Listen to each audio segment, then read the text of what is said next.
All right, welcome to the May 7th meeting of the Waterboro Planning Board. The first item on our agenda tonight is an informational meeting with Mr. Baza and his representatives about an expansion of the Little Ossipee Lake Campground and RV Park. Turn it over to you.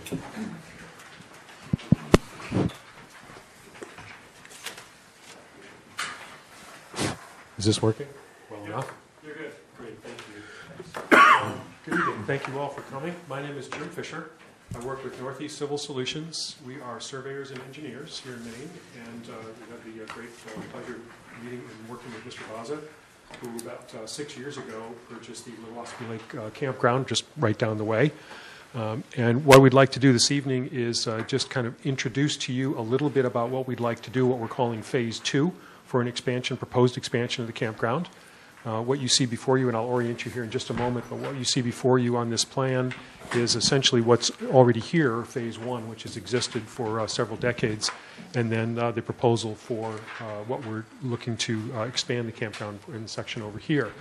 And what I'd like to do this evening is solicit any comments that the Planning Board or the Board of Selectmen or any members of the public that might have regarding any advice or comments or information that you could help us with as far as going forward. What Dave is looking to do is, from this point forward, work with the town to be able to get approval, and with the state, as far as the Department of Environmental Protection is concerned, to be able to make this proposed expansion real. But we want to, again, solicit your comments so that that will help us, so that the next time we come here with a fully engineered plan, we will have had all those comments. We will be able to address them appropriately, and then come to you more with the technical aspects of how we're going to be doing what we're going to be doing, and then going from there. So please feel free at any point as well to interrupt if anybody's got an urgent question or a comment. We certainly want to solicit that. I do also want to introduce Dave Baza. He is here this evening, so if you've got any specific requests about campground operation or something to that effect, then Dave should certainly be able to answer them.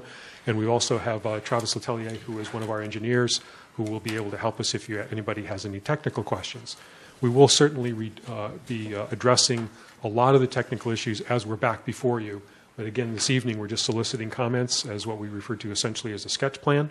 We've been working with Tom for the past several months on a couple of meetings and some information that we've been sending him, and this is now our opportunity to kind of open this up to a little broader spectrum and see where we can go. So by way of orientation, I'm sure we're all basically aware, well, we all know where the campground is. We're basically aware of probably the layout, but I mean, it just kind of take you through that just a little bit, and then we'll kind of go into a question and answer period, and I will be able to answer hopefully any questions that you might have, and if not, we'll certainly get an answer to those questions, and we can either get back to you through Tom, or we'll then see you at the next meeting, probably not the next meeting that you're having, but the next time that we're here. But we do want to, now that we're kind of on a roll toward this end, we would like to be able to approach this certainly within the course of the next couple, 3 months or what have you. Dave is not proposing any expansions, obviously, while the campers are here. This is the going into the in season, as it were. This would be something that, pursuant to final approvals, whatever that approval form may be, that he would be doing sometime this autumn, and then easing into this in a phased environment. So, well, we're kind of over here. This is the variety center is right in here, the gas station, et cetera. Coming across the causeway, this is the entrance that we've got to the campground. And then we've got one-way circulation that comes out this way and up here right now. And what we're proposing is to be able to then take advantage of this same type of circulation pattern, come across this area, which is a graveled area. This does exist. The only things that don't exist right now are what the road network, which you see in the brown area. What you see in green are wetlands that we do not want to go near. These, with the exception of the pond areas, and these are the ponds, obviously, these are classified forested wetlands. As far as the Department of Environmental Protection is concerned, they come up with the classification system. These are wetlands that we do not want to impact, or we want to keep impact to an absolute minimum. This does require a DEP permit, by the way, so we will be working with the state toward that end. And then there are certain buffers from those wetlands that we're going to be maintaining as well. The point being is that the impact of them is very, very slight, because everything that you see here up to this mauve area is already existing. And what we're proposing is to come across this section, a small impact to the wetlands right in here, and then come up in this loop, as you can see. And then we're also entertaining, depending on the penchant of the board and of the Board of Selectmen, a possible access out this area onto McLucas that would send traffic to a controlled intersection, which is the traffic light that's right down the road here. And whenever we see anything that is a controlled intersection, typically with a traffic light, but even a stop sign, it tends to be a little bit better to send any traffic, whatever it might be, whether it's a campground or a site plan review or anything like that, to those controlled intersections to the extent feasible. But again, that's something we'll put out to you and solicit your feedback, and then we'll go from there. So what we're looking at doing is essentially adding 50 spaces. Dave is right now licensed for 85 spaces and has just under that. And the phase 2, as it were, that we would like to be able to take advantage of for the build-out would add 50 spaces to that. It's in this particular section. We've already done some grading out here so that we know that engineering grading, not literally yet, but on plans, so that we know that it works. It does not have to be flat as a pancake, but we want to try to keep it relatively flat in terms of some of the camping vehicles that come in here. It's not too cool to have them parked on a slant or whatever, so we just won't do that. What you see here are the actual pad sites themselves. The area pursuant to the regulation, the campground regulations for town, requires an overall net density of 5,000 square feet per area, and we've got that. It's one of the questions we had too. We're making the presumption that we're just showing the pad sites themselves. The area that we've got a lot more than 5,000 square feet, but as you can tell, this would be the extent of the build out ever, unless he acquires more property. So we wouldn't be expanding anything further than that. But we far exceed the minimums as far as the overall 5,000 square feet per site, not only the sites that are there now, but the sites that we're proposing. So that shouldn't be an issue as far as the technicalities are concerned, but again, we'll open that up to any comments that you guys might have. We've engaged Albert Frick Associates out of Gorham, who is a fairly well-respected soil scientist, to be able to help us out with the septic disposals. The soils here are very good, actually almost throughout southern Maine, notwithstanding a few pockets of clay areas, which isn't here. The soils are generally very, very good. So as far as leaching systems are concerned, Al would ostensibly be doing the permitting or the design for that, and then the permitting through the state for that. He's already been here to take soil samples and has indicated that based on the sites that Dave's already been working on as far as the issues down here, these sites, as you're probably aware, are actually, I don't know how old they are, but suffice it to say that a lot of the aerial photography that we've got, every time we go back further, we're still seeing sites there. So some of these, anyway, down in this section have been there for quite a long time. And Dave has been improving diligently over the past half a dozen years the septic issues for these sites. And then obviously Al has, or Frick Associates, has assisted us in designing some of the sites, the septic issues for up in this section. And you will be able to see with our final submission, if not our preliminary submission to you, all that information. It's called an HHE 200 report. We're probably all familiar with that. And he will show what those sites, those design engineered sites are going to be, where they're going to be, and how they're going to take the capacity of the gray water that we would need to accommodate for the campers. Keeping in mind that most of the campers are self-contained. They've got their own toilets, they have their own showers, which is not to say that they're always going to be using those, although an awful lot of people do. But we will be accommodating the campers as if they did not have any of those. And as we know, campers in many cases will come to campgrounds such as this one, where they tend to stay in many cases for extended periods of time, and they empty their systems right into the septic area, so we'll be able to take care of that as well. Dave's also been working on upgrading some of the electrical power, so all the units will have their own subgrade power systems going to them. For anybody that's had the opportunity over the course of the last half a dozen years to pop in there, and if you haven't, I invite you to do so. And if you've been in there prior to that, you will see a fairly magnanimous change, updating a lot of the systems. The road network, particularly up in this section, is relatively new, and it's quite nice there compared to the way it was before. So I don't think we're inheriting, well, we inherited a few of the issues to be sure, but I've been working diligently on taking care of those. And again, our focus now is, now that we get an opportunity for an area to be able to start from scratch, we can make sure that all the criteria is met, again, as far as safety and traffic circulation and septic and what have you. Yes, ma'am. Do you have a public, well, for the campground, bathroom and shower and washer or anything? I know it mentions that in the ordinance. Is there anything like that in there? Yeah, it's not available for the public, but it is No, I meant available for the, all the campers. yes. Yeah, there's 2 bathhouses on the property. Washing machines? There is not washing machines, No. Showers? showers, yes. So as we're probably aware, most of the people who tend to be or facilitate campgrounds, we like working with these. We've done several throughout the state, and they're kind of cool because obviously we who live in Maine like to be able to attract people to come to Maine in whatever season they wish to come, and they will stay here for as long as they like, and they will tend to spend their money here at anything from Hannaford, where a lot of local people work, to the diners and the restaurants and the marine shops and the hardware stores and everything else that's out there. So we like to encourage that because it's basically mostly open space. We're not looking at big site plans with parking lots and impervious surface, et cetera. Notwithstanding the actual units themselves, or the fifth wheels, or the campers themselves, everything out here, or almost about 90% of everything that's left is a pervious surface area, which means from a stormwater perspective, which is what we get into as far as engineering is concerned, that stormwater will be attenuated on site.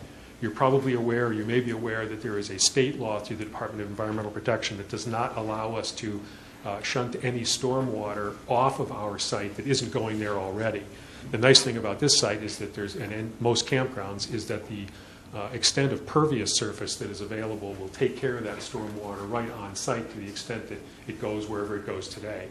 What that means essentially is that given this watershed from a topographic standpoint, this is a substantial hill right in here. So when we come off Route 5 and we come down this section paralleling the pond, as soon as we make this curve, we start coming up a hill. So this is one watershed and this is the other. So from this point all the way over to the back edge of the campground, this is all one micro watershed. And all that stormwater is going to end up going into this wetland, which is where it goes now anyway. And then this wetland feeds across the road and ends up coming in down to the pond over here and then eventually working into Ossipee Lake. What you'll see on your plans, those of you who have them, and then right in this area, these are the stormwater buffer areas. What this means is the DEP is trying to get, to the extent feasible, we're trying to get away from the ponds that we typically see with subdivisions and what have you that are out there, that were in vogue for about 20 years. Those ponds were designed to be able to take a lot of the stormwater that was generated from the roads and the houses and sidewalks and driveways and whatever else we had, and they would capture that stormwater, and then it would be a slow percolation out from there. It never really worked the way it was intended to over the course of the last couple of decades. So notwithstanding phosphorus control, which does require ponds, what the DEP has been looking at for the past couple of years, and what you see here, is taking maximum advantage of vegetated areas, woody vegetated areas, so that any stormwater, the rain that falls down from the sky, it's got to go somewhere. We'll be channeling it from the new build out over in this area down toward this wetland, which is where it goes anyway.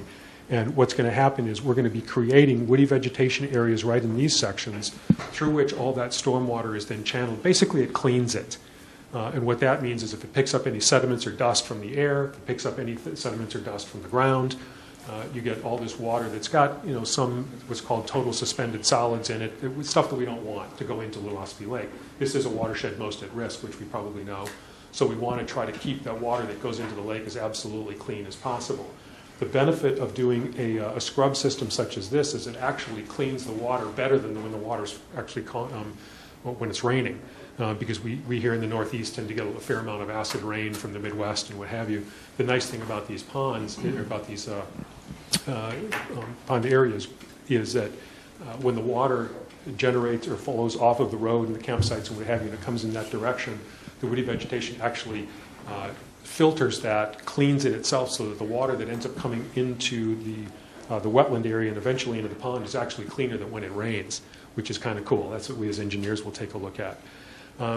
So again, in a few minutes here, I'd like to open this up to any questions or comments, but that's the stormwater perspective. One of the other issues that we're particularly tuned to is traffic. We want to make sure that we minimize the impact as far as traffic is concerned to the extent feasible. So this is one of the reasons why on Route 5 right now, we have a traffic engineer, and we will end up having a full traffic report completed that you will be able to take a look at. We'll supply that to you through Tom to the staff. and you can take a look at what that says. Essentially, the nice thing about campgrounds is that we're not unlike a lot of site plans where if we're doing a bank or a hardware store or something to that effect, which tend to have specific periods of time called peak hours throughout the day where there's a significant focus of greater traffic than at other hours throughout the day. Campgrounds aren't typically like that. There's typically a peak hour, and an hour doesn't necessarily mean literally 60 minutes. It's a peak time referred to as a peak hour in a morning and in an evening. And they usually correspond to commuting, which most of us do. With a campground, the nice thing about that is that people coming and going all the time, but they don't typically concentrate their coming and going during those peak hours. In fact, most of the time they're into the campground so that when the commuters actually start coming through whichever direction they're facing, most of the time, not always, the preponderance of people are already either in the campground, parked, or they're out going to dinner or getting ready to go to a store, whatever it might be. The point I'm making is that from a traffic perspective, the nice thing that we enjoy in doing campgrounds is that those peak hour peak hours don't usually see a greater accumulation of traffic than what's already there. Yes, ma'am. You have a tremendous amount now of pedestrian traffic crossing that road. I have to drive that way every day, and you have to stop and wait. Is there anything that can be done to help that situation? I mean, it's going to be twice as bad now because everybody crosses that road to go swimming and boating in that lake. Yep. Very good question. And one of the things that we will see in terms of our traffic study, our traffic report, is addressing that very issue. From a safety perspective, right now there's nothing out there, and you're absolutely right. People come down the road, and nothing in terms of like a crosswalk or signage or anything. There's a crosswalk and there are blinking lights there. Right is it the area where you're talking about the people coming across? Coming across Route 5, yeah. Yeah, right here at the entrance to the campground. Yeah. We want to make sure that that is in focus to anybody who's driving as much as possible. As far as an answer to your question about is there anything else we can do it, I mean, shy of, and I'm not being facetious, but shy of doing a bridge over the top of it. Yeah, Yeah. I like that. That would be kind of cool. That I'm not sure that the DOT would like that too much, but notwithstanding that, we just try to make the lights and the crosswalks, as many people who are in vehicles aware of the fact that during the summertime we're going to be having pedestrian traffic. We try to make them as aware of that as possible and see what we can do. We're very aware of it. It's just that I you have to stop all the time. don't Sure, think I there's any understand. lights there presently that work. I didn't see them. There They're may be usually there. seasonal. The lights were removed a few years ago. And Okay. I got some support from the state. They put up some additional pedestrian ahead signs, and there's a little more signage there, but the lights have disappeared. Okay. So the local traffic is fairly well aware of that situation by the campground. Absolutely. But because of Route 5 being sort of the gateway to Old Orchard Beach for every Canadian and everybody from the northern area, they're not familiar with that. And their speed sometimes, leaves things to be desired. They come around that curve and all of a sudden, boom, they're faced with, a crowd of people, standing there. Could we identify ourselves when we speak, just in case you guys aren't familiar with everyone? Okay, I'm sorry, Gordon Littlefield? Thank you for that. Dave Woodson, Selectman. Okay, great. Thank you, gentlemen. One of the things that we've had some limited success with in the past, and it's usually up to the Department of Transportation, is the request for additional signage. Some people, as we all know, people do what they want to do. They park where they want to park no matter what we do, not just in a situation like this, but anywhere. They see signs, they don't see signs, or they don't pay attention to them or whatever. But and we don't want to clutter up the whole neighborhood with a whole bunch of signs. But from a safety perspective, we can certainly contact the DOT and obviously running it through the town. And then within their right-of-way, just off to the edge of the road, we can certainly put signs, pedestrian traffic ahead, to whatever extent is going to work as far as the town is concerned, that does get accepted by the DOT. They usually are pretty amenable for that. They're not going to pay for any of it, but we have to be our responsibility. But toward that end, they're usually amenable from a safety perspective if that's the way we couch it. So we've had some pretty good luck toward that end and see what happens. So as far as traffic is concerned, one of the reasons why we wanted to be able to try to alleviate a little bit of the traffic out here, at least from the campground, is to be able to have this access out here, whether it be full access or one-way. One-way meaning, for instance, if this were to be an entrance, with the circulation being where it was, and the other traffic would actually come out into this portion and then come up to the controlled intersection right up at the light. Again, we try, without beating the dead horse, we try to, whenever it's feasible, send traffic to a controlled intersection just because it helps a lot from a safety perspective.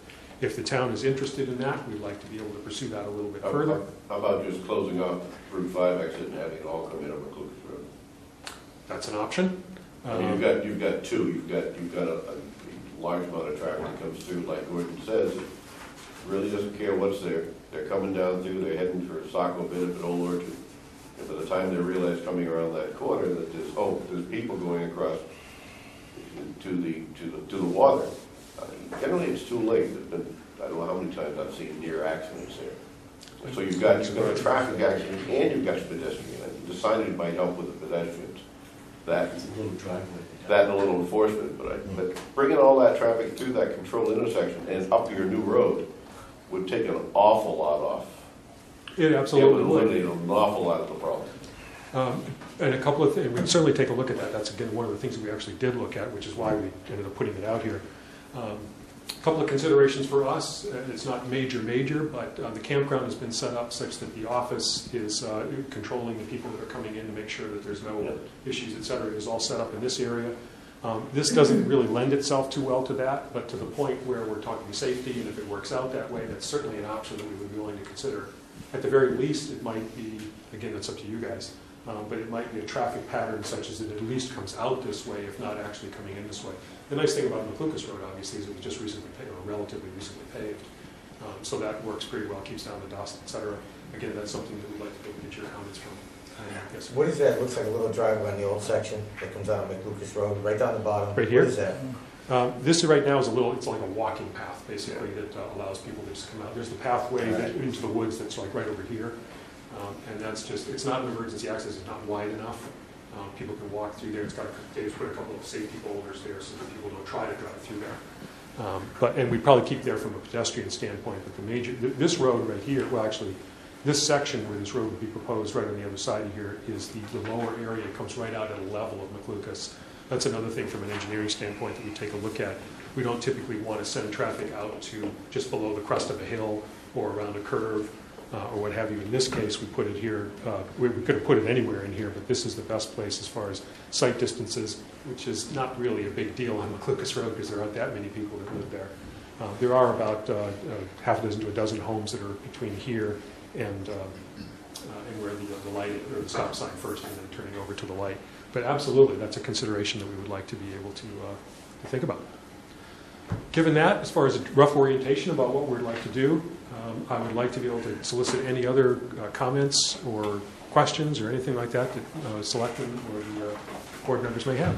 I see that your boundary line extends to the edge of the lake, so that you have a deeded ownership of that section of the lake. Yes. Yes.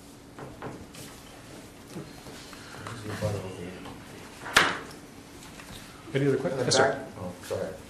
No, go ahead. We'll let the I board was go. just curious on the back, where the new part goes, that back boundary line, who's on the other side of the property? No, go down, yeah. Over here? Yeah, what's back there? Just woods.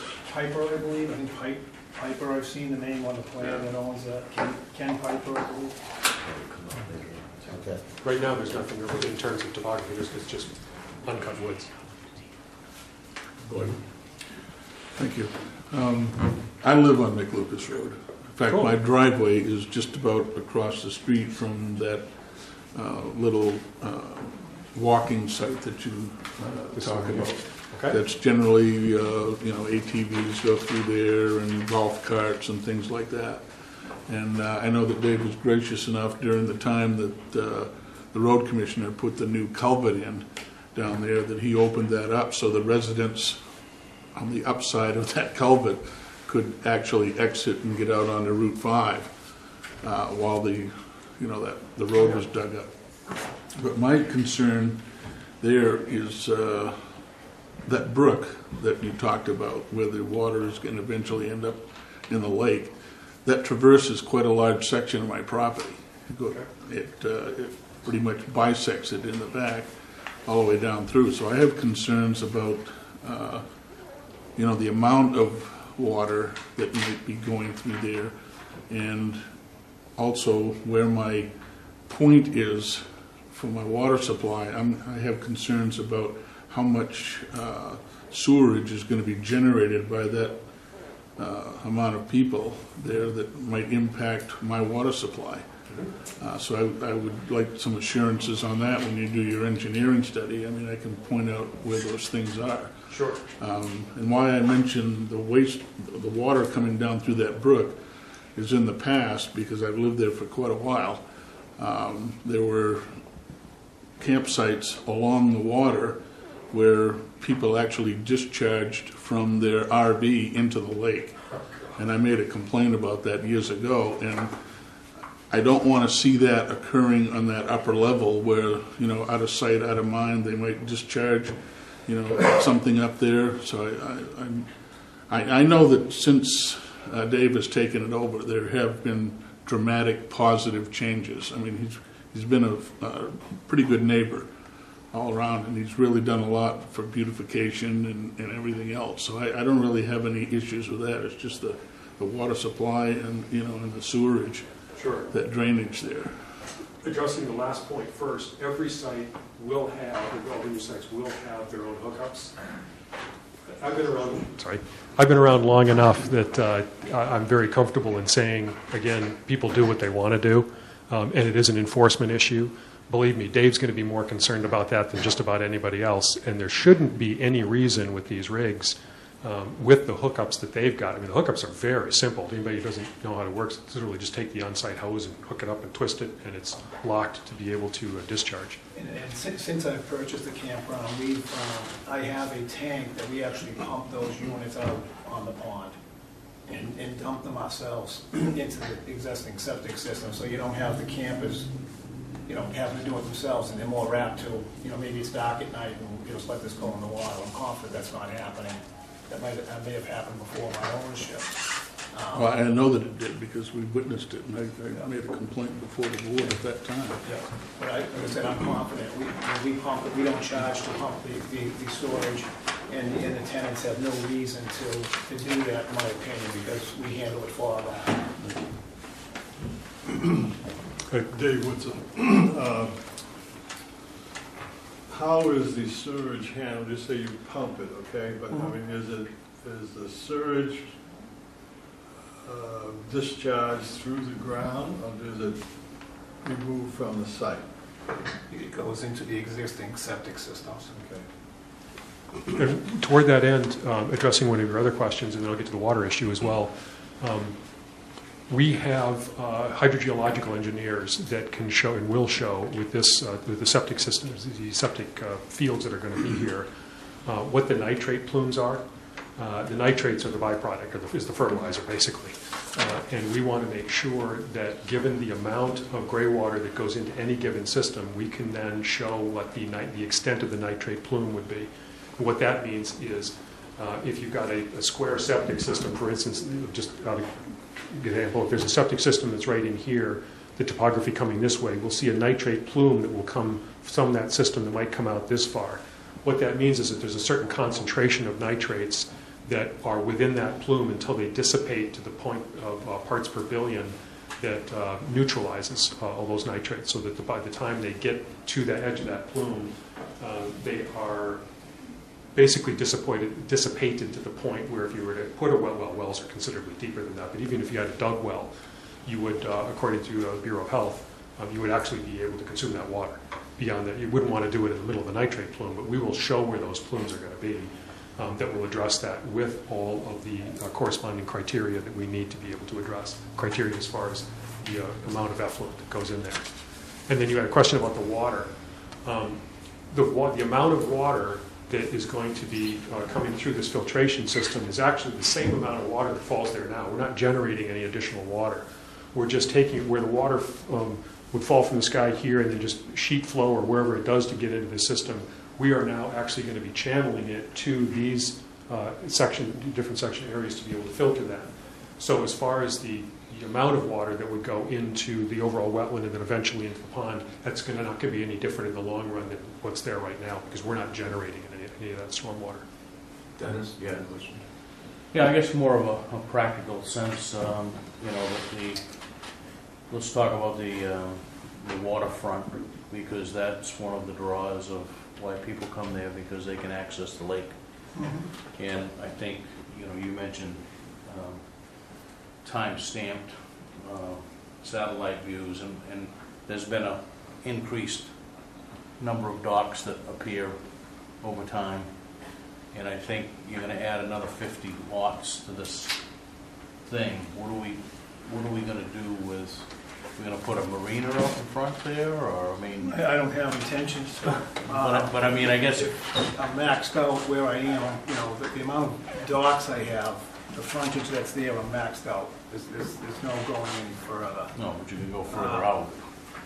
I guess, right Yeah, I see that a concern.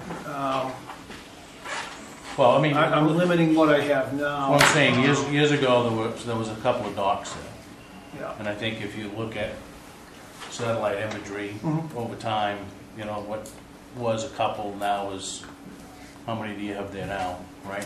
A dozen maybe? There's 8, there's 8, yeah. So- There's so- 9. But when I purchased the property in 2008, there was 8 docks there. I know Patty Berry had quizzed me on that, and it was right on my bill of sale. There was 8 docks in place, and nothing changed there. Yeah, I did add 1 dock, and I did get a permit from her to do that, and it's more like a sitting dock, another added boat. So I guess my point is as this goes through the approval process, if there's some condition that says there will be, this is the amount of docks that were there, and how far they can extend into the lake. I mean, the last thing I think anybody wants to see is to come down there and look at, you know, a marina all of a sudden that sprouts up, and I'm not sure how we'd handle that anyway, Mark, from a permitting basis, but Harbor master. But I think there's a concern of, you know, almost doubling the size of your summer. So your concern is how many more boats? If Yeah. we had 50 sites, how many more boats would potentially be out Right, there? and everybody that has a boat wants to moor their boat somewhere, right? So The problem that happens is the tenants will say to me, I'd like to moor my boat out there. And I don't see any regulation that says they can't. And here's my verbatim to them is, there's no regulation that says you can't. However, I want to be a good neighbor to the folks on the lakes, my neighbors. You know, we've got 6, 7 moorings out there now. You know what, if it stays 6 or 7, we're okay. But if I got 7 more people that want to ask, it's going to be a problem. Yes, it's good for my business that people can put their boats out there. I don't see someone swimming halfway across the lake to get a mooring, to put a boat out there. Certainly, I would work with you on that, if that's a concern. Again, there's no regulations that says you can't, but certainly I can control these people to an extent. I mean, we've got 8 or 10 moorings out there. I don't see it getting any more. I would just offer the planning board as you go through the process. The other regulation, there is regulation about how far out. 20, I think it's 20 feet off the shore. And believe me, these people know the regulations better than I do. And like I said, I can say, certainly I could say to them, go ahead and do it. But certainly I say to them, I want to be a good neighbor. I don't want it to be an eyesore out here. And I'm kind of a neat freak. I like things nice and neat, and I'm cognizant of that, and I can control it to a degree. John hasn't asked a question. The new sites, are you primarily marketing these for people that are staying 2-3 weeks or 2 or 3 nights? 2 or 3 weeks. The campground predominantly now is what we call seasonal, where the folks stay from May 1st till Columbus Day. We like that business. We can control, the people that come in there. I have age limits on the trailers. You can't bring a trailer into the place if it's over 15 years. To me, you get better quality people, you get better quality trailers. Kind of goes hand in hand. So the people that we have in there are good people. You have overnighters, you don't know what you're getting. We still take them, but we're very limited to what we do. But predominantly, we want to be a seasonal campground, which long stay people is what we're proposing. We'd like to see. Dave? Yeah, getting back to moorings, and I know, you can tell people, but they're not going to listen. My concern is you're going to increase the moorings, and we have a number of other people that use that lake and come and by boat to go to the store, you know, and it could be an issue. And I just don't feel that one establishment should intrude upon 500 other people, you know, who also are paying taxes on. Doug? Something? Yeah, I got quite a lot.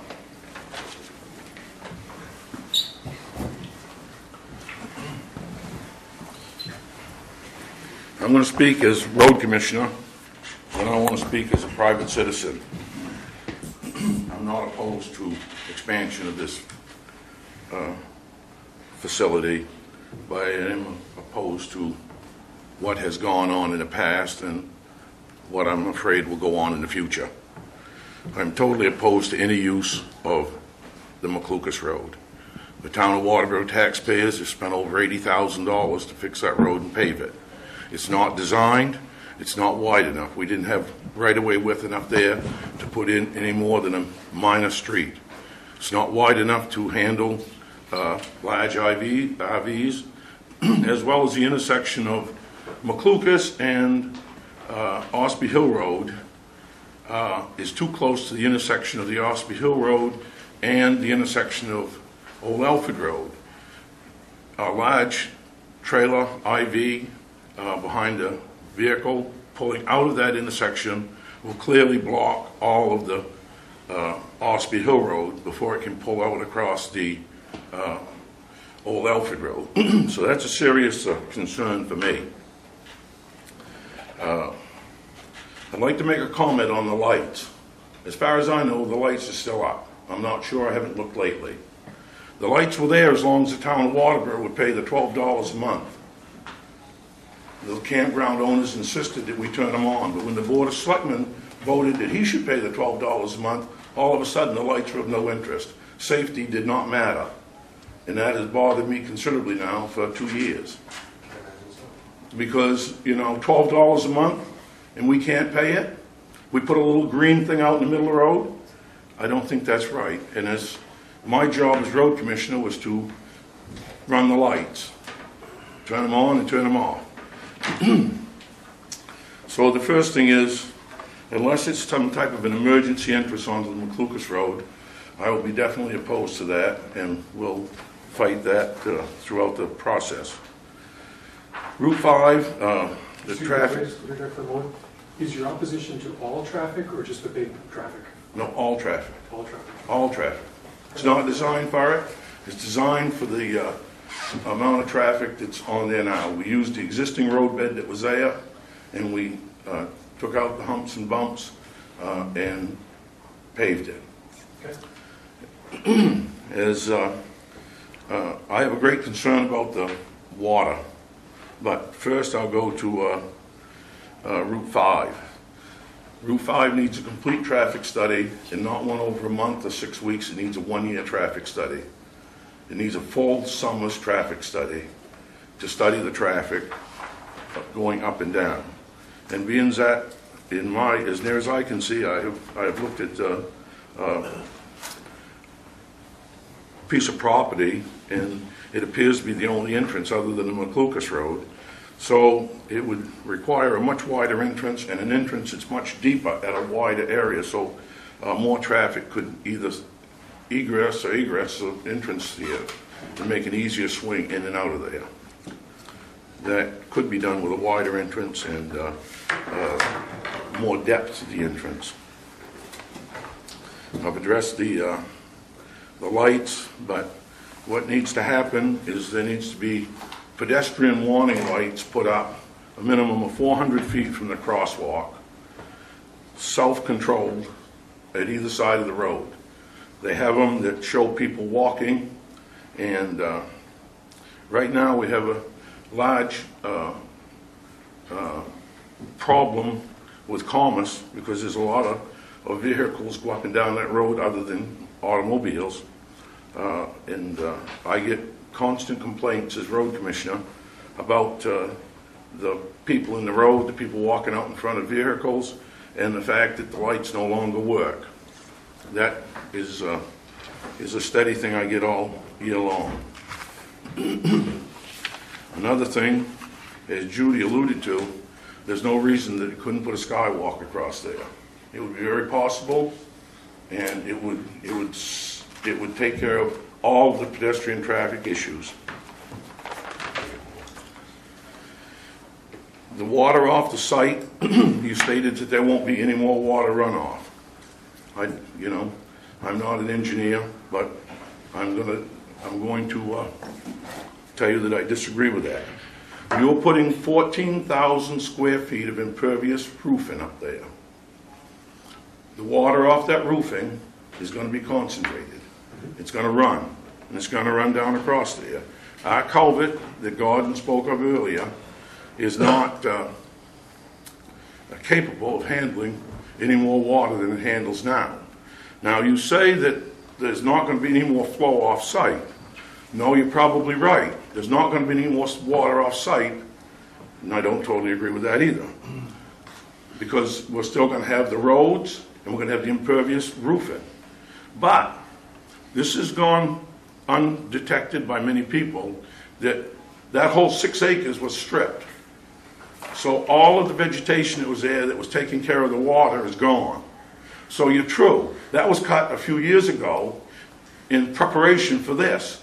So your argument that it's not going to increase the water is, a little bit late. The study should have been done before the trees were all cut, and it's not. So we're actually working from a backwards position. We'll cut all the trees, and then we'll judge how much water is running off the site now that there's no trees on it. Should have been judged when there was a full growth of trees, because the amount of water running through Gordon's property has increased significantly since the trees were cut. And when you put roads in there and you put impervious roofs in there, and you're going to have more water running off there. You did say that you plan to put in, I guess I'll wait until I talk for myself. That's about what I have is for the road commissioner part of it. Now I'd like to speak on behalf of myself as an individual. The first thing is I contest his ownership to the beach. I do not believe he owns it. I don't believe he ever owned it. And I think that the planning board should require that section of Route 5 be surveyed, because he may own a small portion of it, but he doesn't own what he's using. And the harassment that's been been present there by people who have tried to go there. As a citizen, up until a few years ago, we went there with unrestricted use. Since he's taken over the park, it's been restricted.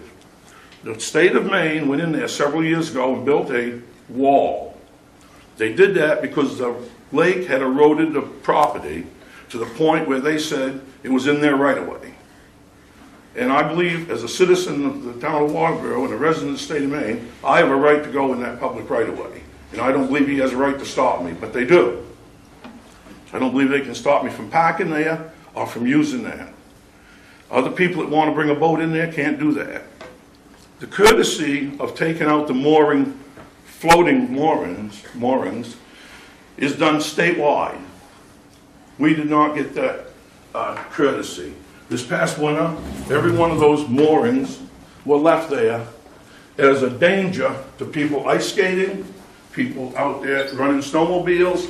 They all had these stiff moorings sticking up above. You get a little snow over them, and you were out of luck. You hit one of them, and you was going to take a wicked tumble. Are these the ball moorings you're talking about? Whatever there is out there floating. There was a dock out there, got taken away, and the railing stuck up all winter.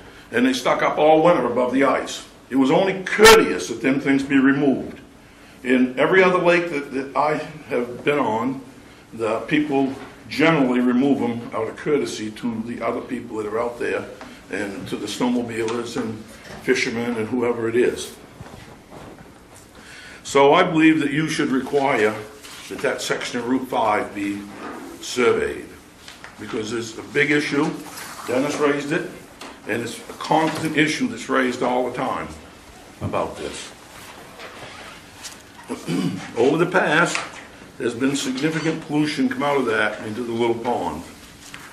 I think the planning board must study all the violations that's taken place in this. Up until this point, this is the first time we've ever had a open book where we could address the issues that were there. Buildings being built without permits, most of them, I guess, have been torn down. The code enforcement officer will have to do that. But as chair of this very board, we did water quality studies on that body of water. As many of you realize, Ossipee Lake is the biggest single tax dollar that we have in the town of Waterboro. And I don't believe we should let private enterprise pollute that. So I'm very concerned about the sewerage that's going in there now. So in order to do that, we should have a full year of water testing. Not now because it's flushed, but we should test it all the way from now until this time, another year from now. We need to go there and take groundwater samples in the lake. We also need to take groundwater samples 10 feet back from the watermark to see if the pollution is in the ground at that point. We know we had pollution in the ground there a few years ago. Has it gone away or is it still there?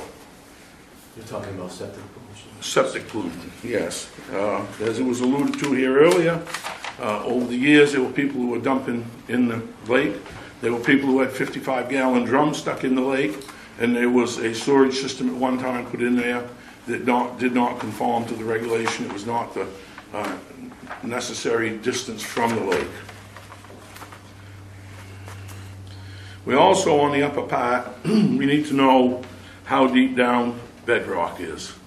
How is this water going to travel? We're talking about surface water, but how is the underground water going to travel? Just because you think it's going to flow off of that property down back of Gordon's and come around, that's not necessarily accurate. It could be flowing in a different direction because of the bedrock that's underneath of there. I believe that you should require a high-intensity soil study of the entire area.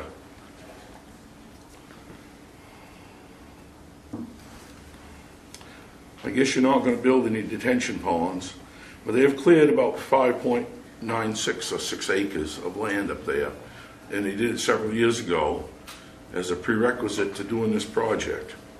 So we do have that water coming off there, and I think that was a little bit backwards. I think we should have done a water study a long time ago, not wait until now.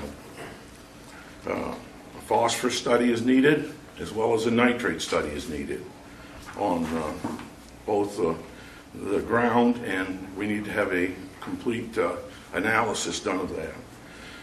So, after bringing this to your attention, I'm asking the board at this time that you impose a one-year moratorium on campground approvals in the town of Waterboro until these issues have been addressed. And I understand that you can't change the regulation because he's already applied, but we can hold off and not approve this thing in a hasty manner until we get some type of answers to the many questions that yet remain to be answered. So where under this ordinance do you see we can require all these studies? The planning board has the authority under main law to do what's in the best interest of the town that it represents. And if you go back to the letters that we've had, you go back through the letters from the town attorney, you will find in many cases where he has told us that we could act within the best interest of the town of Waterboro. So we're not held Quick strictly question to for this. Doug. Just out of curiosity, can you find one good thing about the thing? What's that? Can you find just one good thing about the campground? Or what's happened to the campground in the last few years? Nothing good about it at all? Yeah, I didn't say that. Well, I mean, it's everything's an issue. I mean, everything. Well, there may be some issues, you know. They've done a lot of work in there. I've been in that campground twice. And what I've in been the hearing last- from folks is that since this gentleman's taken it over, it's gotten a lot better. That doesn't mean that we've got to forget all of the violations that were in the past, and it doesn't mean that they've all been corrected. All I'm trying to get is that, you've come up here and you've cited probably 15 different things here that are real issues. I'm asking you, can you think of one thing that he's done right? Or one I thing that's right about it? haven't been in there. I can't tell you that. I haven't been there. I know that it's, probably there's been improvements made there.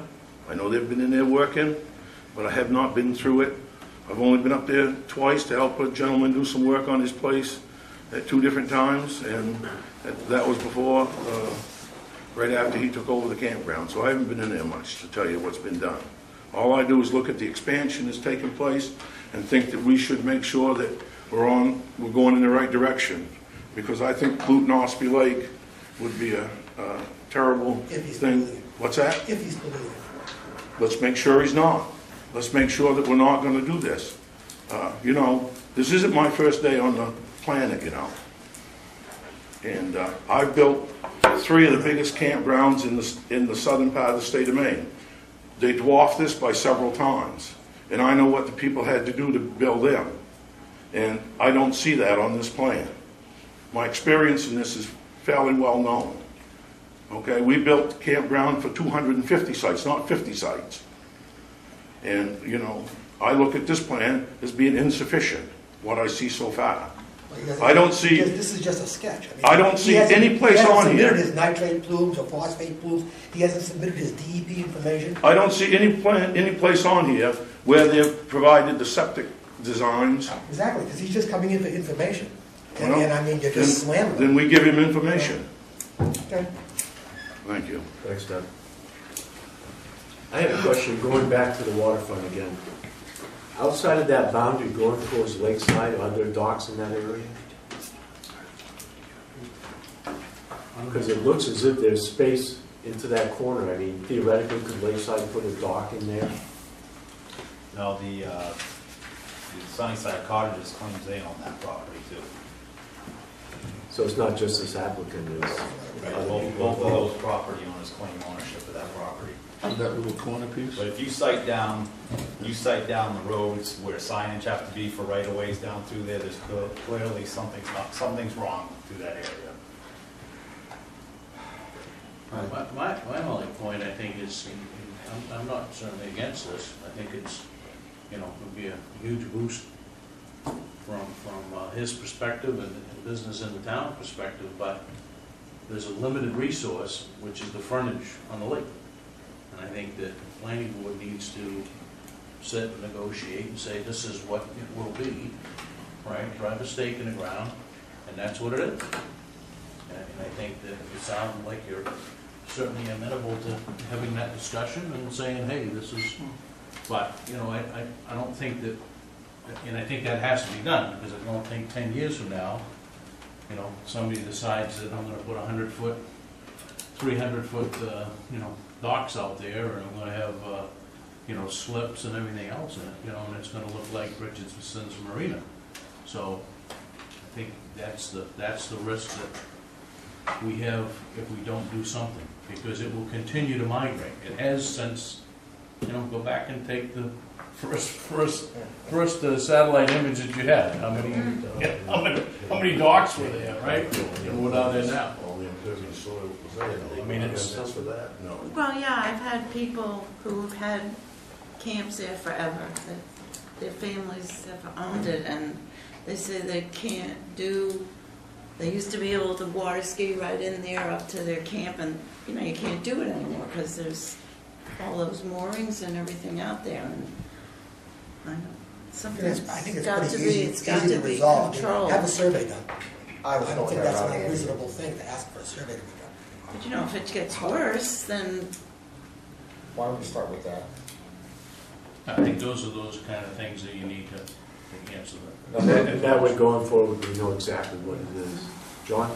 Looking at the big picture here, one of the things that I think we have been looking at is realizing the recreational potential in this town and moving in that direction. So that's one of the positive pieces here, and some of the potential for increase in business for restaurants and stores.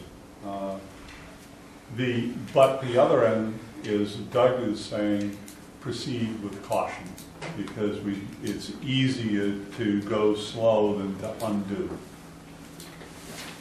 Well, the Sewell Company identified the lake at risk, being at risk just exactly for the type of things that Doug's talking about, so it's definitely something we should look into.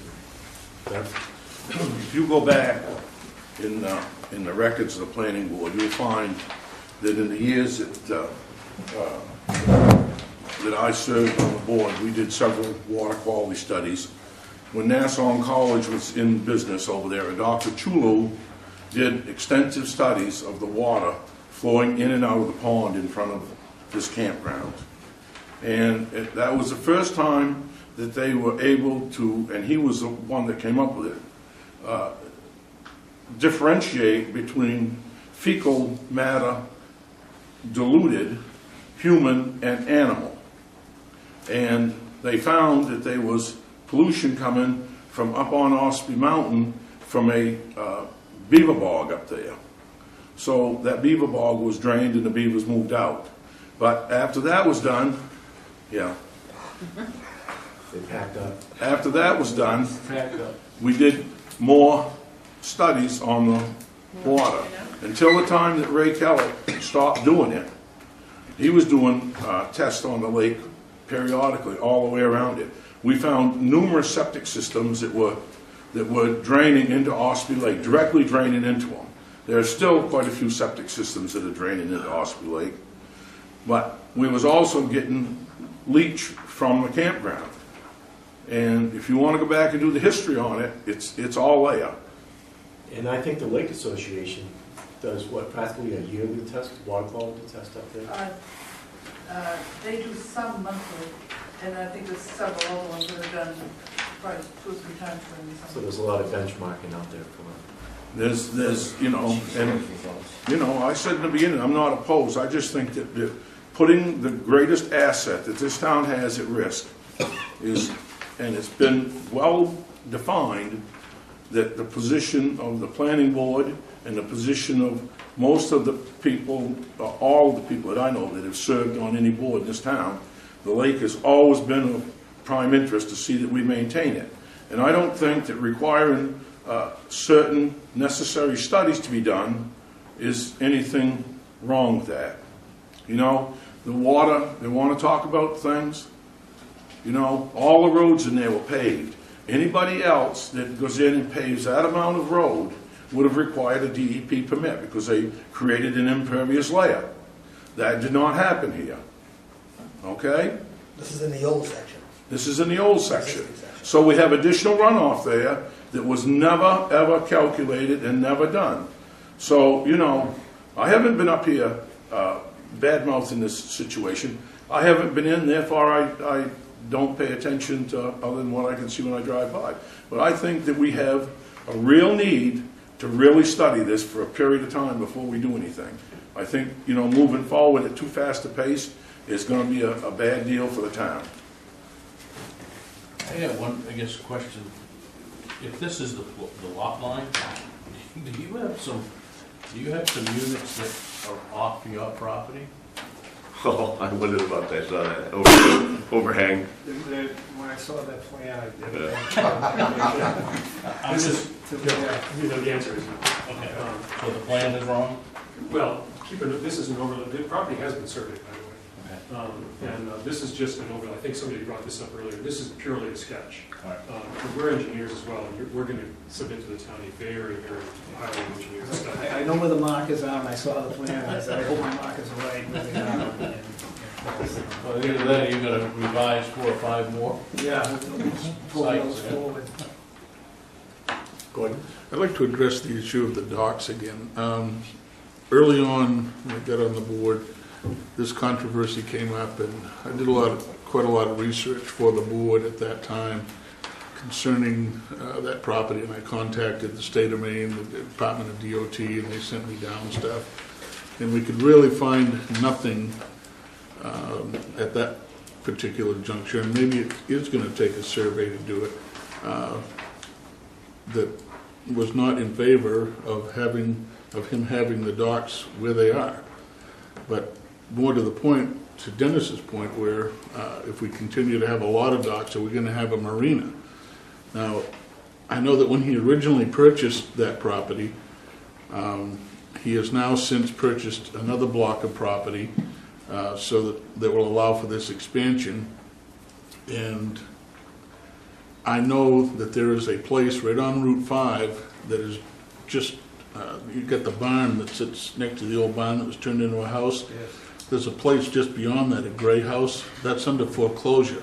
And that has quite a strip of land that's in the deed because it's like, I don't know, 10 or 15 feet, I think, between there and the water line. That is open, would be open, I guess, for purchase at some point. And there has the potential to, have a whole nother series of docks right there. So I think we probably, as Doug said, want to go slow and look at all the aspects of this and how it's going to impact. Because I'm not opposed to the campground, because I know that he has done quite a number of improvements, because in the past, people would come over and steal my firewood, the campers, there'd be beer bottles thrown in my yard, there was trash, noise. I mean, they had overnight campers and weekend campers that had parties till 2, 3 o'clock in the morning with loud bands, and it was really a pain in the butt. I'll tell you, he stopped all that. The type of crowd that's in there now is generally, I don't want to say old fogies, but they're an older, more mature crowd. Sophisticated. Huh? Sophisticated. They're less exuberant in the late evening hours. That early, if I can put it that way. And I haven't lost any more wood. So that's a good thing. And I know that he has made improvements to the park with the playground in there for the kids and the bathhouses and the paving of the roads that kept the dust down and so forth. So it's not all negative, and I'm sure that Doug didn't mean to portray it as all negative, but I think he does have some valid concerns because they tie in with the water element and the septic element that I have some strong concerns about. Where my water supply... I just want to hear one good thing, that's all. What's that? I just want to hear one good thing, that's all. Well, you heard several good things. Right, there we go. Yeah, I'm kind of mixed on this skywalk thing because I think there'd be a whole lot of issues with, handicapped people. I can see a wheelchair coming off the other side right into the lake. It'd be like a big slide, I don't think the state would go for the... Yeah, you said there was a recent survey done? Oh, when? You did my survey? 2008, 2009. And that includes the water frontage? Yes, he actually does the, and please don't hold me to this, but I think it was like 267 feet or something like that. It's actually this section right here. Are there still stakes out there? Which is all in the state right away. It may be now. I think the right of way goes all the way to the water, but just, I'm sure it shows up on the Well, there's certainly a lot of good things about bringing in a campground like this, doing an expansion like this. I mean, it's not, we certainly have to worry about the lake quality. But this is the only corner of the lake that's got any commercial endeavor going on. This campground for one, there's a little bit on the other corner. I mean, but it's certainly not the only place in the lake that's got any septic and sewer problems. Right. If you do an over, I mean, Doug talks about the moorings at this end. There's moorings all over the lake that people leave in. It doesn't take much skiing around this lake in the wintertime to find all the brown ice. It's not as bad as it used to be. You used to be able to see it with a satellite. Go look at your satellite images 15 years ago. And you can spot them, every one of them, all around the lake. And they're going away. But so I hate to pick on just the campground for this issue. And I think we have to do our homework.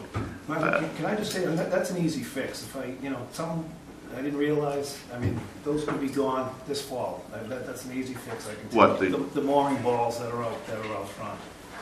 The dock that's floating out there, it's certainly not mine. I know that for a fact. All my docks are up on them. I just want to defend myself if I could. Another thing Doug brought up, the sidewalk, the crosswalk has been painted by the town for years and years and years. He brought up to me, why should we pay for that? You know what, maybe you shouldn't. I'll pay for it. I've been paying for it ever since. The light was, all of a sudden, the light's been in existence by the town forever and a day. All of a sudden, you have people crossing the street, you should pay for the light. My argument was, I think the town has a certain responsibility for public safety. I can control my people. I tell them, look, don't dart out in front of the traffic. Don't, you know what I mean, wait for the cars to stop. Because there's really like collisions there. Well, we have a certain responsibility That's for the public problem safety right unless we there. have to spend any money, so. Huh? So that's the problem right there, you have to stop. It's a lot of names. People cross the street. It's a lot of names. I know. And we don't talk. But you don't I was on the- drive past there. I was on the board when we made that vote to discontinue the service to that light. We were in a very severe budget crunch, as you know. We were trying to trim costs in every way that we possibly could. And we looked around and we said, we don't do this for any other business that has a crosswalk. All of the school areas. And I was okay, I'm okay with it. Yeah, It came to, I talked about, it's a liability issue. I take the light, no, the light doesn't work, someone gets hurt, it goes back to me. So it kind of was and I'm not opposed to, like I said, participate in the cause. The light, I don't even think was that effective, to be honest with you. Well, one of our arguments against it was it created a false sense of security because people would or just step right out there figuring the light is going to miraculously save them, Like I said, and that's not the case. I can tell you over and over, I've told, tell them, stop, don't dart out in front of cars, assume they're gonna stop and that. And, I mean, we own property across the street, I don't know what to do, I can't tell them we can't use it.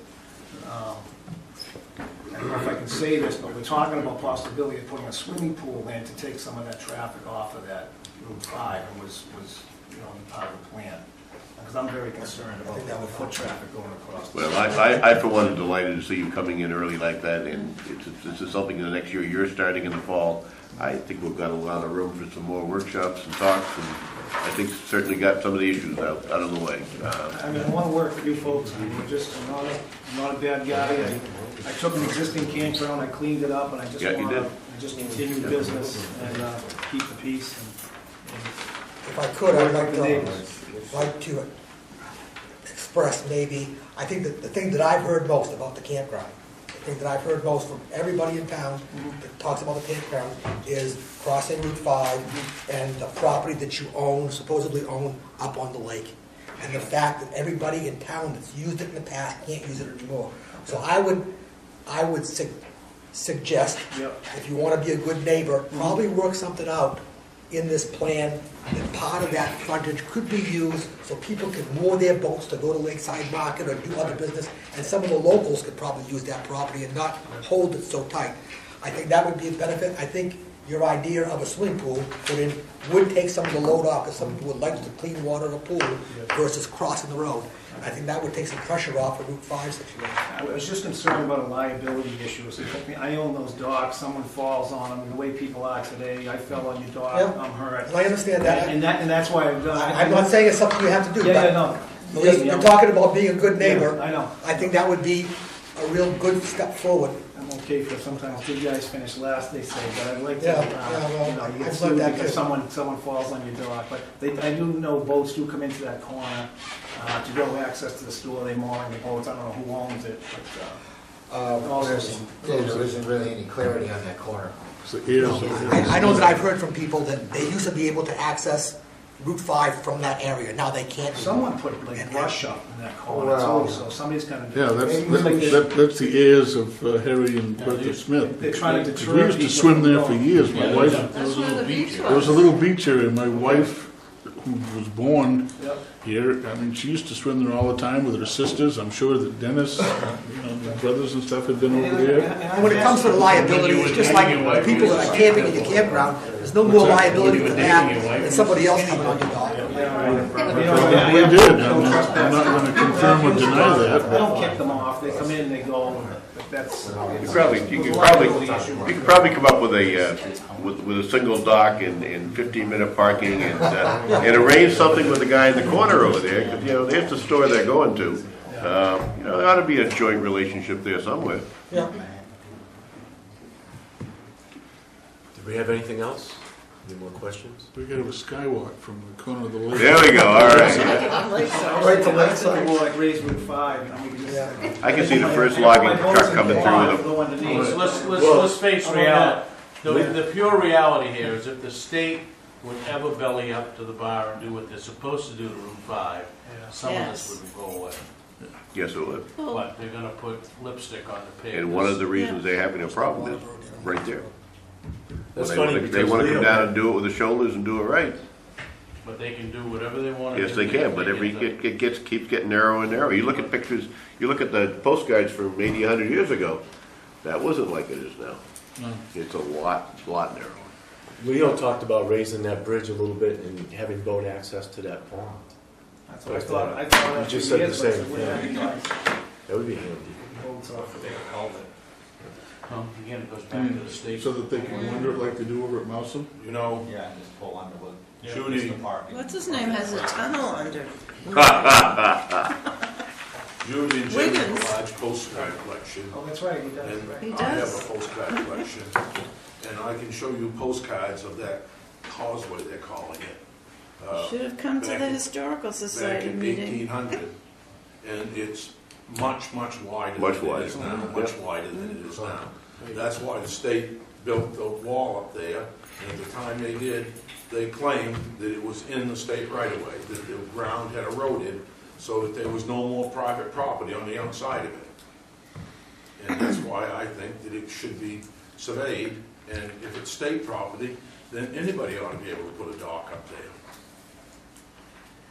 If I'm not mistaken, Then we'll did say the so. state DOT already go through that exercise? I thought I saw that in one of the meetings. I think you're right. I think this communication might have been when Patty was here Yes. in Mark, I don't know if it's in the files, but wasn't there some communication from the state that said they were okay with whatever had been there, could stay there, and, I mean, it was a real non-committal. It was one of these, you know, they didn't really want to commit to anything. That was Well, my if there were understanding. 8 there, then it can be 8 there, or Yeah. something. They signed I don't off think on they it. used There numbers. was 3 of them that made That's the what I- decision. Yeah. Yeah, that's what it was. But at least going forward, we can straighten it out. I think you have the opportunity to sit down and come up with something that's on paper and says, this is what it will be. Well, I guess from, just remember the planning board, I thank you for coming in, and Same here, appreciate it. off to a good start. And I'll be swimming off your docks. I think we need to clarify this corner as well while we're at So the it. whole board of selectmen. Drive down there. Martin, Yeah. Martin, Tom, I think we need to do something more clarifying this corner that goes from his property line over towards the end of the lake. That has nothing to do with this. No, I was saying while we're on this, since there seems to be some discrepancy that was brought up, let's finalize who really wants one on this corner. Wait a minute. Hold on. Yes, I think so. Thanks a lot. Can I get the board to take judicial notice of that it's Selectman John Gale's birthday today? Happy birthday, Sean. No, not, I know that doesn't have anything to do with this time, but We I'm don't saying since sing. it came up and we're kind We're all of. invited over to his house for cake. And there's some gentlemen going. Thank you. Appreciate that, and Cool. we'll be back sometime We all this done? summer, with considerably greater detail, as we would normally do, and we'll take all these comments into consideration. I think you understand some of the problems. Absolutely, and that's why we're here. Yep, Thank you. thank you. Please feel free to keep those, you can toss them, you can keep them. I'll hang on to them. We'll Thanks. keep it in. All right. I know the feeling. That last part is very interesting, about the washers, and God, we don't want those. That's what we need.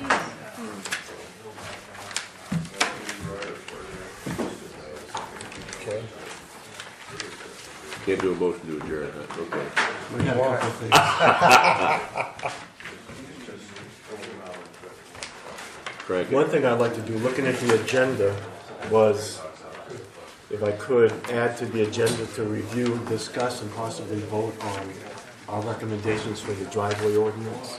It's on there, isn't it? Driveway ordinance? Well, it's under old business, and Dianne says that as a parliamentary requirement, we have to add that to the agenda.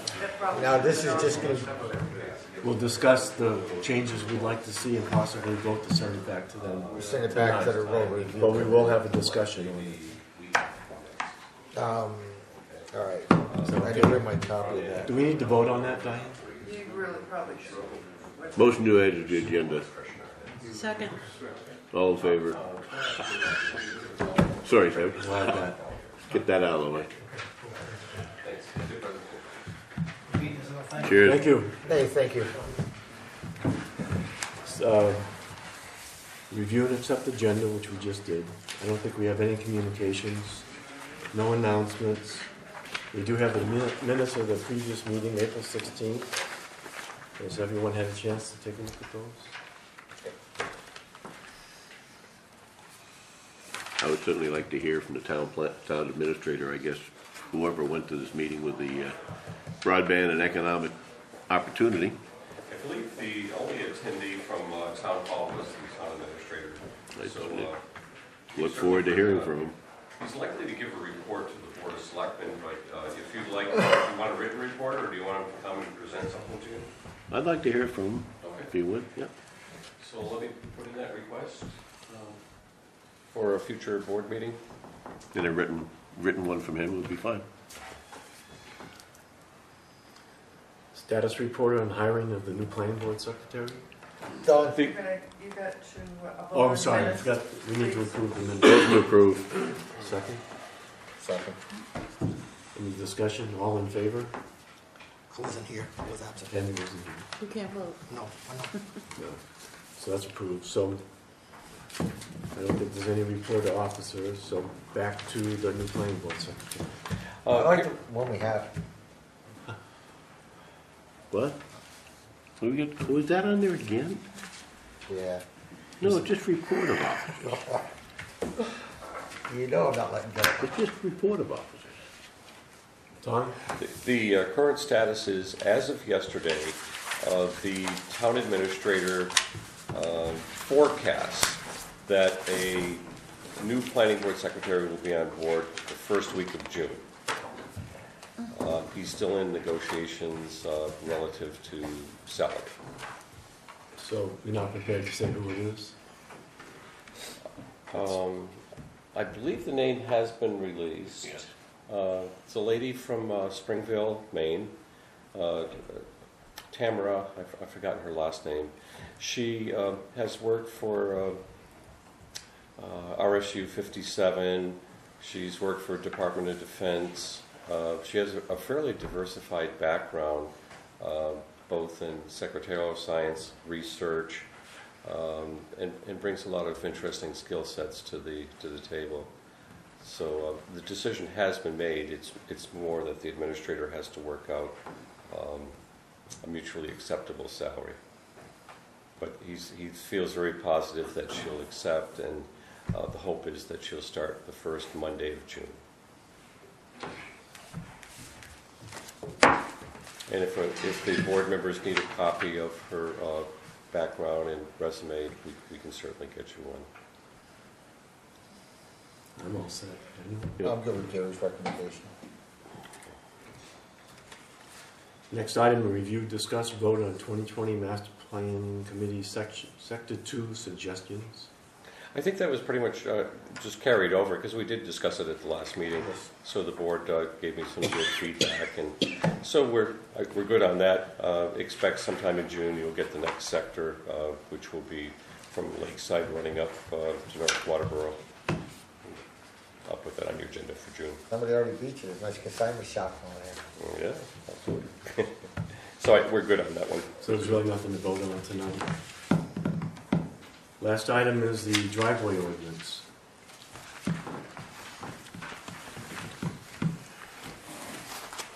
Well, after looking at the emails and the changes made by Tim, Kurt, and Andy, I would make the suggestion, I think, have everybody seen those? I have them right here too. Yeah. I think you've got more? I think I'd take a compilation of those three and send them back to the road review. I don't think it makes any sense of us to hash this stuff out. It's marked up, crossed out. I think they can very clearly see where we're having problems. And they'll toss it back to us when they get done. I mean, this is going to be a 3 or 4. I don't see spending a lot of time. We have a lot of good comments. I thought Kurt had a lot of good comments. Throw them back at us. They know where we're coming from. Do you object to that? Dianne? No. No? They're both in their files. Kurt's. I haven't seen it. Tom? I like Frank's idea. I think the smartest That thing. scares me right there. For those of you who didn't get that joke, Frank and I don't always agree, but we do. And we occasionally agree, Frank. To take and we'll merge those three files. We can merge Andy's file, Kurt's file. Well, Kurt did his in red, so His- his changes show different. And his is overlaying Andy's, so it's actually one document though. Okay, so we can Probably use that one. forward. But Tim, if we can get yours, do you have it in a MS document or a PDF? I have it in the email. I'm kind of technology impaired. I mean, I could Send it to Dave and he'll take care of it. I could forward it on. Yeah, and just send them over to Diane and Dave. Tom had sent it to me, you sent it to me. What's that?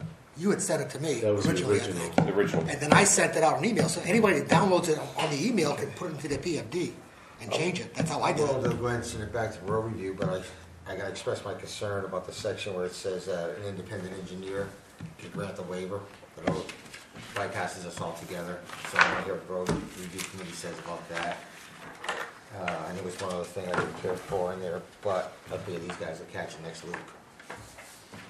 Because basically it says that somebody can make a decision outside this town, and we can't do anything about it. So, with that said, Tim, I'm willing to move it forward. just backtrack and get into move it forward. If we could take your comments, we'll just overlay them there and just send them to Diane. And Diane, if you want to create one file, then we'll send it off to road review. And I'd suggest we send it to the Board of Selectmen too, because Christina's been asking that the Selectmen get a copy Right, of that. right, and I know it's been done. So to be clear, what I'm gonna do is forward this last document from Kurt that includes Andy's comments, pretty much everybody, and Kurt. It's all in one package, and it's an email form. All right. Send it to me. So we're gonna get a clean copy. This is Here's the hard I think the only thing that isn't on that copy is a appeals process. He gives you original though, no? Yeah, What all the right. appeals process would be, I think that should be added to the document, and definitions as to certain. I think the three of them with all the changes is enough to get it back to us. Do you want to add those two? I can add them on, I just have. It's pretty clear what the I'll changes get with you are. after. Okay. In fact, actually, pardon me for a second. Another question I had on it, and I could probably ask Doug, when you're asking for a drawing, are you asking for a cross-section or top view? I made like a sample drawing here, Doug. Something like that work, or are you looking for a cross-section?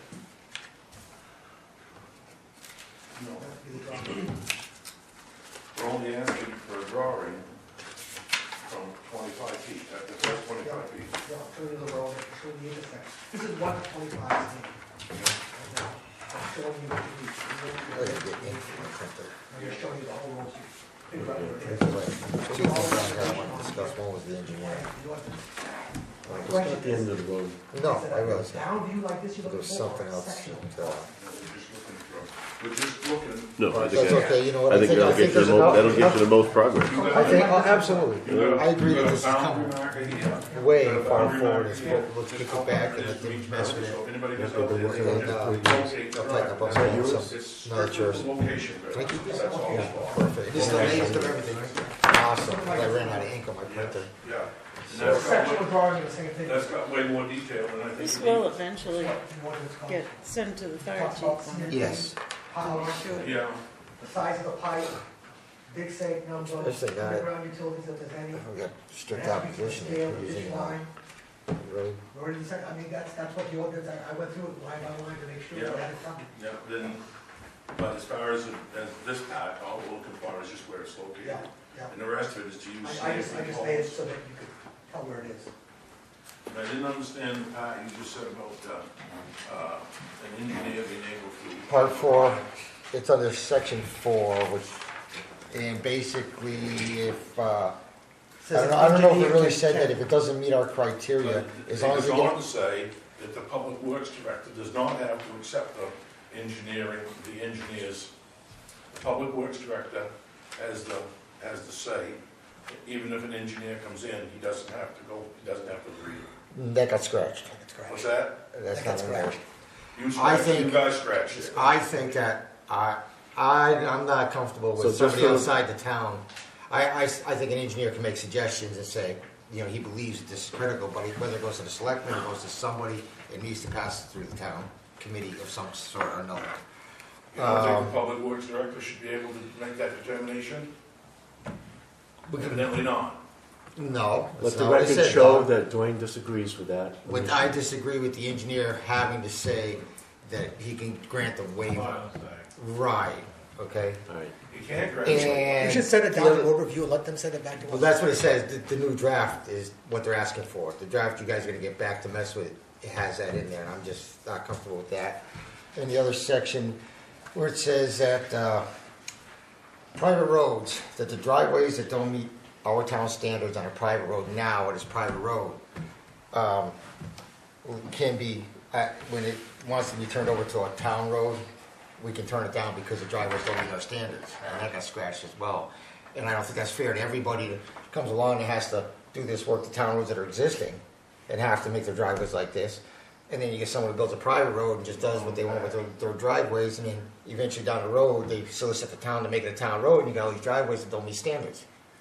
Where we're making other people do it, it's kind of like, we're making these people spend the money to do this, but these people don't have to, they can just, it's kind of like a backdoor. So, these are the two items I'd like the road review committee to address. You gotta draw a line in the sand somewhere, and no matter where you draw it, there's gonna be people happy and people. I just was pointing out those are the two things I So wasn't Dwayne comfortable doesn't with. agree completely with everything that we're sending Right. on. Let's send it on though. and That's, let them- someone needs to make a motion and send that on to the road review. I'll make a motion to send this on the amended Okay. compilation of all of our stuff onto the road review. And looking in anticipation of getting it back for their. Correct. And to the selectmen, thank you. I don't mind the selectmen reading it, I mean, that's the thing, but I don't wanna hear from them yet. I want it to go back and forth between the road review and us. We're looking for a response. And let's clarify it before we get the selectmen involved in this. Okay. I have a question if I could. You said you crossed out the path, it said it was reason for, the board crossed out the path, it said it was reason, we had it in there that if you built a private road and you didn't build the driveways to spec, then that was not reason for denial of the road. It could be reason for denial of the road. So all anybody's gotta do now is just build the road as a private road, do whatever they want, and then go ahead and ask for the road to be accepted. So why even have an ordinance if you're gonna do that, because you bypassed it? It also says in there, that the language is also corrected to read, that anyone doing a subdivision that wants to have the road a town-approved road would have to get all the driveway schematic approved by the road commissioner prior to building the project. And that approval may to do the right thing and try to make it, but there has to be a little bit of give there that, I can't control what happens after I sell the property. Yet the project would still be held accountable to having all those driveways meet the thing. So I think if the intent of the developer is to meet the ordinance, and the guy goes out, because I've seen driveways before where they've added the width to it, and changed the width, or changed the grade, or come in and just, DNR paving or whoever, comes in and just resurface it differently, and now all of a sudden, instead of being flat away from the road or down pitched, now it's graded from the road going uphill to the thing, and I had nothing to do with it. So why should the subdivision pay for that? Because in many of the municipalities we work in, by subdivision regulation, the developer has to build the driveway entrance. They're all laid out on the plan, and if they're changed, they have to go back to So the then the town. road commissioner would approve that driveway entrance and say how it has to be built, and the developer would have to build it to that. Well, it says in there that if you have a subdivision, that the subdivision entrances are all laid out on the subdivision plan, and they should be constructed. And if the person who buys the lot changes that, then once the planning board approves it, the developer doesn't have to do anything else, as long as he builds a driveway where it was shown on the plan. But that ordinance is saying that the road can't be approved if it doesn't meet it. So Yes, but if you build, if you're only building 25 feet, Yeah. if you build 25 feet of that driveway, then if nobody changes it, then it never goes away. But if the person changes it, and this, of course, is written in a deed restriction or a covenant in the deed that says that the driveway as per plan, and the person that buys it, then if it doesn't happen and they change it, then, there's a legal matter to straighten it out, because it isn't correct. And even if they've paved it, it's still an issue. I mean, we do subdivisions in many towns in the southern part of the state of Maine, and we put the driveway entrances in on every one of them. I don't know one we don't put the driveway entrances in. So you mean the exact driveway, it's not an envelope? You're talking about First- actual- First 25 I hear feet. what you're saying, Andy, about, now, what's in here is, it's all planned out, it's agreed to by you, and you got the entrances done. Then you sell a lot, and that person changes it. Yeah. What can we do about that? I mean, besides, so say down the road, they do come to us and they want the town to take it over, and we got 2 people out of 10 that have messed with the end of the driveway when that's not part of the plan when it went in. Are you talking driveway, or are you talking road? Driveway. County driveways. But Driveway a header. private Driveway road being header. approved as a town road. Just a header.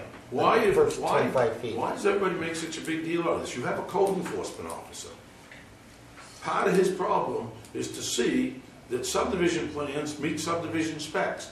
If he goes out there and the driveway's not put in where it's supposed to be, then he issues a violation notice. And it stops the whole process until it's straightened out. That protects Mr. Cody and his concerns. If the code enforcement officer is doing his job, he is going to make sure that that driveway entrance is where it shows on the plan. And if it isn't, everything's going to stop. Well, that's a good point, though, because even 2 years later, after these lots sell off, they've still got to meet the code and the plan, and it'd be the code enforcement officer that. If the lot sits there for 10 years, and then it's sold, the driveway entrance that shows on the plan is still a valid driveway entrance. And if they want to change it, then they've got to change it and get an entrance permit. But as long as they never change it, they don't do anything. And in my view, that protected the developer, because we have a code enforcement officer that's supposed to enforce subdivision. Once this board approves a subdivision, you're done. You have no legal standing after that. Everything falls on the code enforcement officer to see that it's done correctly. So I think you're protected. I think the developer is very well protected if the code enforcement officer is doing his job. And I'm not looking so much at the developer, I'm looking at all the homeowners in there, 'cause they're the ones that pay the price if a road doesn't get approved. Right, Because it falls back on their lap. Even if it's a homeowner you sell a lot to, if you sold every lot in there to somebody else and didn't do anything, then it's still a code enforcement officer's duty to make sure that that's built to spec, that it doesn't come back on the other 9 or 10 It doesn't people. get changed down the road either. What's that? Even You can't- down you the can't road, 2 or control 3 years later, if the guy's driving through, or we find out that somebody's making a change and they didn't come to the town for a new permit, to find out they couldn't do it. Then it's their Then it responsibility. falls on the private We person. can beat this to death all night, so. Well, we have a motion to send it to the I can Selectmen work and with Road that. Review Committee. Correct. Do I have a second? I second it. Second. Any more discussion? All in favor? It's unanimous to send it on. Tom, do you have anything you want to bring up before we adjourn, or? No, just a reminder that this is a 2020 meeting next Monday evening for all those that can attend. And that also reminds me, the lady from Saco River, that was here tonight, she would like to have her come back sometime and we can spend some time with her. Would you like to do that in June sometime? It's like low impact development, or You just could say either 45 minutes. You want to kid? You want to do it the first, you can either do it the first or third Wednesday of June. If either of those work for you. Any conflicts with vacation schedules, or? I think the June, presentation yeah. is about an hour Yeah. plus. I'd like to have her be able to just take the time. We should get her in with Does anyone have a preference? Well, I'd like to eliminate I, June, uh, I'm gonna be She had in a and stove out, just I like don't know ours. what's I had happening. extra I'd knobs. just wait till July. Move into this is the first meeting in July. Okay, Think it'll after drill that July hole. 4th. I worn off, she. Andy, can you flick to the July calendar? Let's just see where the 4th falls this year. I think it's Friday. So July, that's August. Are we done? Have we adjourned? July We talked 2nd. about Your Friday. meetings in, Board, your meetings in July would be the 2nd and the 16th. Frank's suggesting maybe the second Go for or the second. 16th. I can't hear Richard's sister. See what she thinks of that. All right, so July 2nd. We're still on Second. camera. Okay, very good. I'll make sure we communicate with it for the second. Motion to adjourn? Second. Any discussion? All in favor? We're out.